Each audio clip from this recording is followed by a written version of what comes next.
নমস্কাৰ ছাৰ বাইদেউসকল। ৰাজ্যৰ চৰকাৰী কৰ্মচাৰীসকলৰ গ্ৰেড পে বৃদ্ধি সন্দৰ্ভত শেহতীয়াকৈ এটা অত্যন্ত গুৰুত্বপূৰ্ণ খবৰ প্ৰকাশ পাইছে। হয়, এই পেপাৰখনতে আজিৰ এই গুৰুত্বপূৰ্ণ খবৰটো আছে। প্ৰথমতে চাব, প্ৰাথমিক শিক্ষা সঞ্চালকক স্মাৰক পত্ৰ টেট শিক্ষক যৌথ মঞ্চৰ। প্ৰাথমিক বিদ্যালয়ত কৰ্মৰত স্নাতক শিক্ষকক ৮,৭০০ টকাৰ গ্ৰেড পে ঘূৰাই দিয়াৰ দাবী।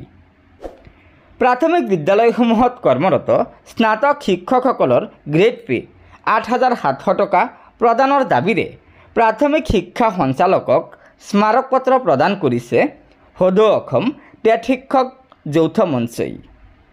মঞ্চৰ সাধাৰণ সম্পাদক নিৰ্মল বৰুৱা, কাৰ্যকৰী সভাপতি বিশ্বজিৎ ৰয়, সভাপতি বিনোদ বড়ো স্বাক্ষৰিত স্মাৰক পত্ৰখনত উল্লেখ কৰা হয় যে ২০০৬ চনৰ আৰপি মতেই স্নাতক শিক্ষকসকলে ২,৭০০ টকাৰ গ্ৰেড পে পাই আহিছে।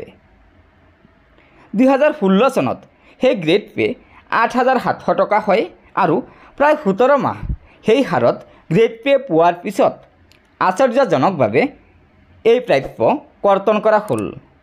এই ক্ষেত্ৰত মঞ্চই ক্ষোভ প্ৰকাশ কৰি পুনৰ এই প্ৰাপ্য প্ৰদান কৰিবলৈ শিক্ষা বিভাগক অনুৰোধ জনায়।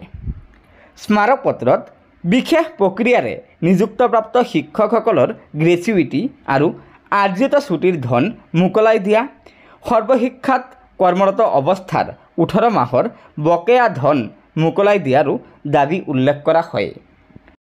গতিকে ছাৰ বাইদেউসকল, আপোনালোকে নিশ্চয় জানিব পাৰিলে যে সদৌ অসম টেট শিক্ষক যৌথ মঞ্চই ৰাজ্য চৰকাৰৰ শিক্ষা বিভাগক আবেদন জনাইছে যে প্ৰাথমিক বিদ্যালয়ত কৰ্মৰত স্নাতক শিক্ষকসকলৰ পৰা কৰ্তন কৰা ৮,৭০০ টকাৰ গ্ৰেড পে ঘূৰাই দিব লাগে।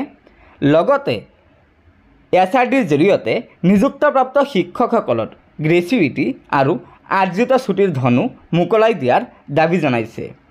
ইয়াৰ লগতে সৰ্বশিক্ষাত কৰ্মৰত অৱস্থাৰ ১৮ মাহৰ বকেয়াৰ ধনো মোকলাই দিয়াৰ দাবী জনাইছে।